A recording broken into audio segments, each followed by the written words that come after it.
વિદ્યાર્થી મિત્રો, આપણે ધોરણ 8 માં 14મું ચેપ્ટર અવયવીકરણનો અભ્યાસ કરીએ છીએ.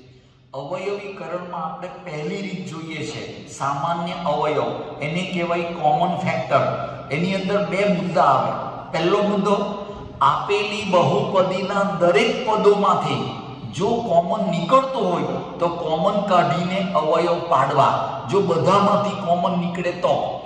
સેકન્ડ પોઈન્ટ, જો બધામાંથી કોમન ન નીકળે તો યોગ્ય પદોને ગોઠવવાના અને પદોની ગોઠવણી કરીને કોમન કાઢવાનું. એ મુદ્દો આપણે જોઈએ છે, સમજો. અને એમાં આપણે છેલ્લે સમજેલા કે જે પદો આપેલા એને ગોઠવો ત્યારે કાળજી કે તમારો જે કાઉન્સ મળે એ કાઉન્સ સરખો હોય તો જ ગોઠવણી સાચી. ચાલો સ્ટાર્ટ કરું. દાખલો પહેલો જોજો, પદોને ગોઠવવા. ચાલો પહેલા ઓબ્ઝર્વેશન, 1 2 3 4 કુલ 4 પદ છે. ચાલો પહેલું મારું ઓબ્ઝર્વેશન, x x x નથી. ચાલો y છે આમાં નથી, એટલે એનો અર્થ એવો કે બધામાંથી કોમન નીકળતું નથી. તો હું એક કામ કરું, પહેલા ગોઠવો. ચાલો કયા ગોઠવો? તો આ બે ગોઠવો. કેમ એ બે? x x દેખાતો છે. ચાલો આ બાકીના બે z z છે, એટલે બરાબર. ચાલો x કોમન, આ x કોમન, કૌંસમાં y વત્તા z. ચાલો વચ્ચે વત્તા, આ વત્તા એટલે વત્તા, z z નો વર્ગ એટલે z કોમન, કૌંસમાં y વત્તા z. હવે જો આ કૌંસ ને આ કૌંસ સેમ આવ્યો, માટે આપણી ગોઠવણી સાચી, એટલે કે બરાબર y વત્તા z અને x વત્તા z. બીજા કૌંસમાં આ એક કૌંસ અને આ બીજો કૌંસ x વત્તા z. વિદ્યાર્થી મિત્રો, દાખલો પાછો ઘેરે બીજી વાર ગણજો, બીજી રીતે. પહેલું અને ત્રીજું લેજો, y y વાળું, અને બીજું અને ચોથું. આ કૌંસ આગળ આવશે અને આ પાછળ આવશે. ચાલો 1 2 3 અને 4. વિદ્યાર્થી મિત્રો સમજી લેજો, આની અંદર x x x છે પણ આમાં નથી, એટલે મારે ગોઠવવાના. હવે હું આ બે ગોઠવી શકું, દાખલો આવી જાય, પણ એ રીતે નહીં, હું બીજી રીતે બતાવો. 1 અને 3 2 અને 4. સમજો, તમે 1 અને 3 નું રીત બદલું છું. ચાલો x નો વર્ગ વત્તા xy અંડરલાઈન 1 અને 3. ચાલો વત્તા 2x વત્તા 2y 2 અને 4. ચાલો હવે ગોઠવણી બાદ x કોમન, x વત્તા y, વચ્ચે વત્તા, આ વત્તા 2 કોમન, કૌંસમાં x વત્તા y પ્લસ y એટલે કૌંસ common x plus y x plus 2. આ તમારો આન્સર આવશે. હવે તમારા દાખલો ગણવાનો પહેલું બીજું પદ લઈને પહેલું બીજું લેશો તો આ કૌંસ આગળ આવશે અને આ કૌંસ પાછળ. જવાબ બદલાતો નથી. ચાલો 1 2 3 અને 4.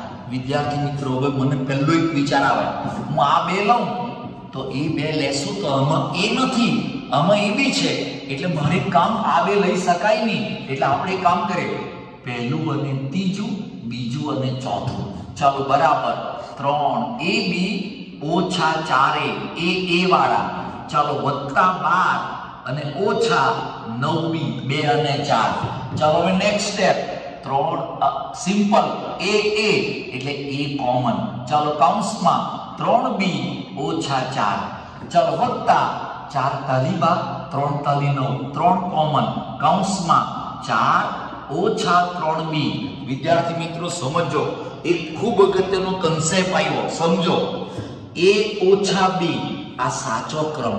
ચાલો b ઓછા a આ ખોટો ક્રમ. ખરેખર સાચો આ ક્રમ, આ પહેલા એ આવે પછી b આવે. હવે આવું આવે તો બાદબાકીમાં ક્રમનું મહત્વ, એટલે આને મારે ક્રમમાં લાવવો હોય તો બહાર માઈનસ, કૌંસમાં a ઓછા 2 b, એટલે આનો ક્રમ આ રીતે બદલાય. હવે સપોઝ વત્તા હોય a વત્તા b અને b વત્તા a, તો સરવાળામાં ક્રમ નથી, એટલે આનું ડાયરેક્ટ બદલાય a વત્તા b.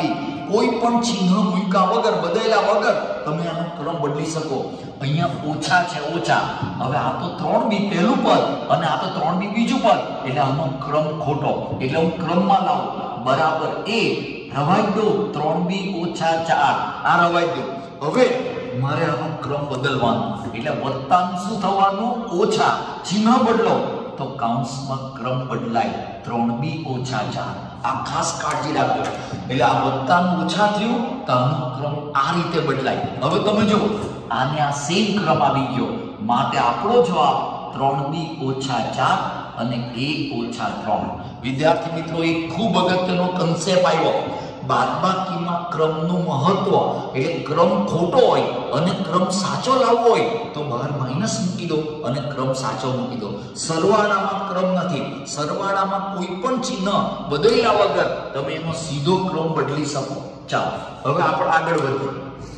આ દાખલો x અને આ તમે જો આમાં સિમ્પલ આ x છે એટલે આમાં બી મેં કામ કરું, આ બે ને આ બે લઉં. ચાલો બરાબર 6x નો વર્ગ ઓછા 3x અંડરલાઈન 1 3. ચાલો વત્તા 4xy ઓછા 2y અંડરલાઈન. ચાલો 3x કોમન. ચાલો કૌંસમાં x ઓછા 1. ચાલો વત્તા 2y કોમન. 2 દુ 4 2 એકુ 2 y કોમન એટલે કે 2x. ચાલો 2 દુ 4. હવે તમે જો આ 4 આવવાના એટલે સીધા 2x અને y આવી ગયો ઓછા 1. હવે અહીંયા 6 આવવાના છે એટલે એ ખરેખર કેટલા આવશે 2x. ચાલો આ કૌંસ ને આ કૌંસ સેમ આવ્યો. ચાલો બરાબર ક્રમ સાચો 2x ઓછા 1 બીજા કૌંસમાં 3x વત્તા 2y. આ આપણો આન્સર આવશે. ચાલો હવે આ જોજો. આની અંદર બહુ સ્પષ્ટ 1 અને 2 3 અને 4 કેમ y 3 3. ચાલો બરાબર y કોમન 1 વત્તા x ઓછા 3 કોમન 1 આવશે અને વત્તા કેમ ઓછા વત્તા ઓછા એટલે અંદર વત્તા આવશે. બોલો x આવશે. વિદ્યાર્થી મિત્રો, એક કાળજી રાખજો. આ કૌંસમાં જે ચિહ્ન હોય એ જ ચિહ્ન આવે. ક્રમ ખોટો આવે પણ ચિહ્ન નહીં આવે, જુદું. એટલે કે 1 વત્તા x કોમન કૌંસમાં y ઓછા 3. હવે 1 વત્તા x એટલે x વત્તા 1 અને y ઓછા 3. આ તમારો ફાઇનલ જવાબ આવશે. ચાલો હવે આની અંદર હું એક કામ કરીશ. ચાલો હવે આ બે ને આ બે એકદમ ઈઝી. y કોમન x ઓછા 5 વત્તા 2 કોમન x ઓછા 5. આ બંને સેમ કૌંસ x ઓછા 5 અને y વત્તા 2. આ આન્સર બરાબર. ચાલો હવે દાખલો 7 નો સમજો. રાઈટ. ચાલો હવે આની અંદર x છે, આમાં x નથી. આમાં a છે, આમાં a નથી. એટલે આ બે લઈ શકાય નહીં. કેમ? અલગ અલગ જો x y a b. એટલે આપણે કામ કરીએ આ a વાળા અને આ b વાળા સાથે મૂકો એટલે 8xa ઓછા 10ya પહેલું બીજું. ચાલો વત્તા 5yb બીજું ઓછા 4xb. ચાલો હવે નેક્સ્ટ સ્ટેપ આપણે કામ કરીએ આ a એટલે a કોમન. ચાલો 4 દુ 8 5 દુ એટલે 2a કોમન કૌંસમાં 4x ઓછા 5y આવશે. ચાલો વચ્ચે વત્તા હવે આ b એટલે b કોમન. ચાલો 5y ઓછા 4x. હવે સમજો 4x પહેલું પદ, આ તો બીજું પદ આવ્યું એટલે એક કામ કરો 2a કૌંસમાં 4x ઓછા 5y. હવે આનો ક્રમ સમજો ખોટો છે. બાદબાકી એટલે આગલું સાઈન બદલો સહગુણકનો.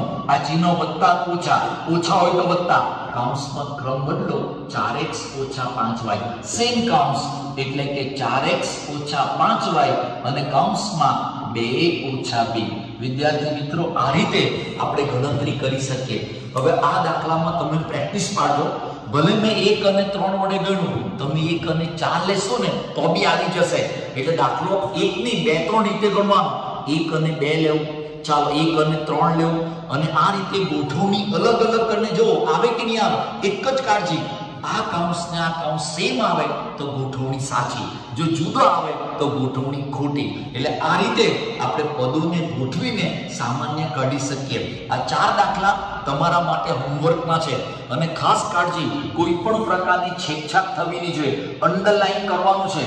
તમે કયા બે પદો લેવો તે મોસ્ટ ઇમ્પોર્ટન્ટ. એટલે નીચે લાઈન દોરો અને આ રીતે બધા બરાબરના ચિહ્ન આવવા જોઈએ અને વ્યવસ્થિત છેડછાડ વગર બરાબર નોટમાં ઉતારજો. અને તમને જે આગળ 5 દાખલા હોમવર્કમાં આપેલા છે તે આજે હું ગણીને મોકલાવીશ. તમે જાતે ચેક કરજો. આના પણ મોકલાવીશ.